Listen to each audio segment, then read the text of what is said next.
Bismillahirrahmanirrahim. Assalamualaikum warahmatullahi wabarakatuh.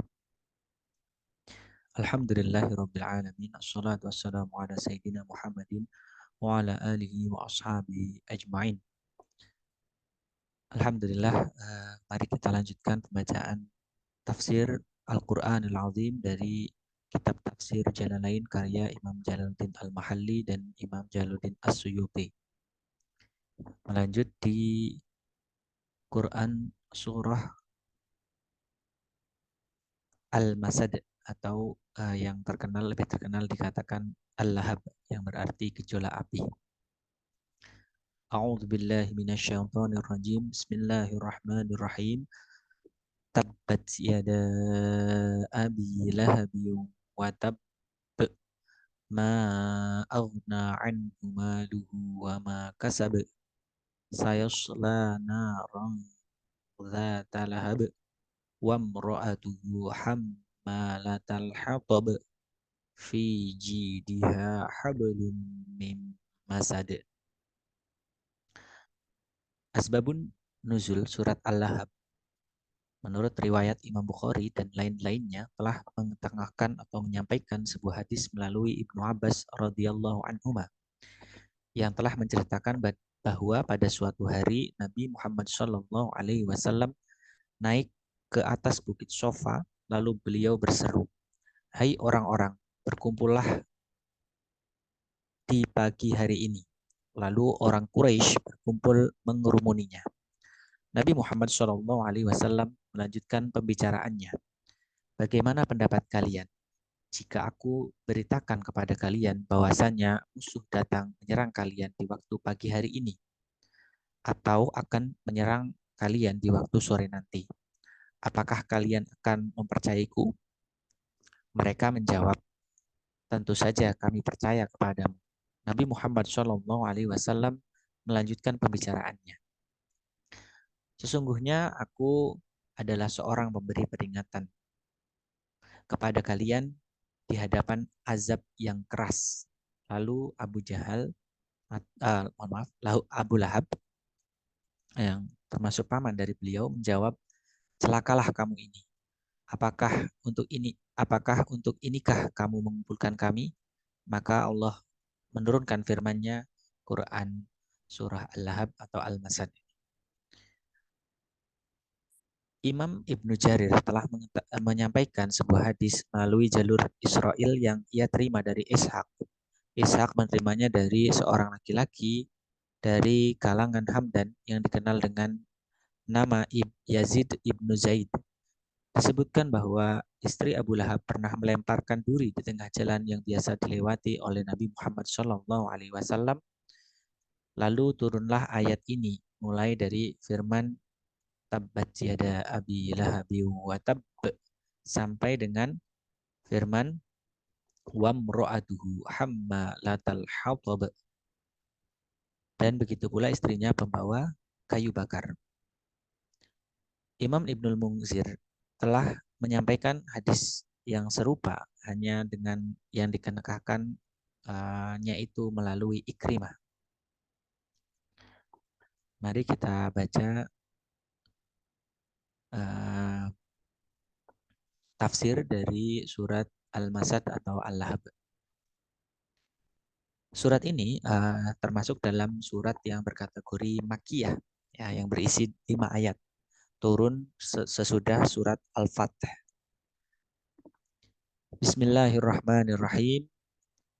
Ketika Nabi Muhammad SAW mengajak kaumnya seraya mengatakan, sesungguhnya aku adalah seorang pemberi peringatan kepada kalian di hadapan azab yang keras, maka pamannya yang bernama Abu Lahab menjawab, celakalah kamu ini. Apakah kepada hal itukah kamu menyeru kami? Kemudian turun ayat-ayat berikut ini. Tabbat yada abi lahabi wa tab. Tabbat binasalah atau merugilah. Yada abi lahab, kedua tangan Abu Lahab. Maksudnya diri Abu Lahab. Di sini ungkapan dengan memakai kata-kata kedua tangan sebagai ungkapan mazaz. Karena sesungguhnya kebanyakan pekerjaan yang dilakukan oleh manusia itu dikerjakan dengan kedua tangannya. Jumlah kalimat ini mengandung makna doa. watab, dan sesungguhnya dia binasa, artinya dia benar-benar rugi.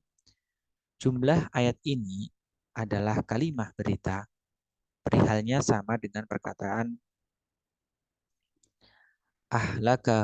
ahlakahullahu wa qad halaka, yang artinya semoga Allah membinasakannya dan sungguh dia benar-benar binasa. Ketika Nabi Muhammad SAW menakut-nakutinya dengan azab, ia berkata, jika apa yang telah dikatakan oleh anak saudaraku itu benar, maka sesungguhnya aku akan menebus diriku dengan azab itu dengan harta, benda, dan anak-anakku. Lalu turunlah ayat selanjutnya. Ma aghna anhu maluhu wa ma kasab. Tidaklah berfaedah kepadanya harta benda dan apa yang ia usahakan. Maksudnya apa yang telah diusahakannya itu, yakni anak-anaknya. Lafal aghna di sini bermakna yuhni, artinya tidak akan berfaedah kepadanya harta dan anak-anaknya. Sayasla narang dzata lahab.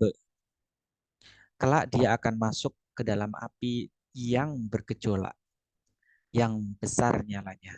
Kata-kata ini pun dijadikan pula sebagai julukan namanya, karena ia mempunyai muka yang berbinar-binar memancarkan sinar merah api.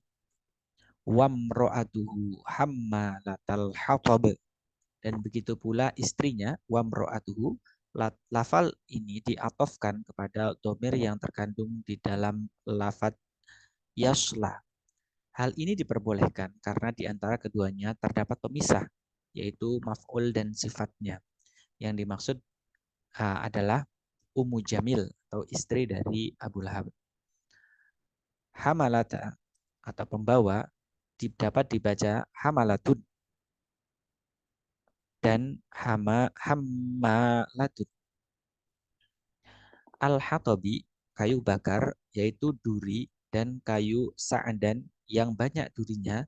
Kemudian kayu dan duri itu ia taruh di tengah jalan tempat Nabi Muhammad SAW lewat.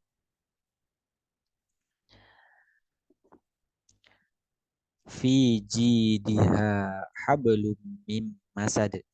Fi jidiha, yang di lehernya atau pada lehernya, hablum mim masad, ada tali dari sabut, yakni pintalan dari sabut.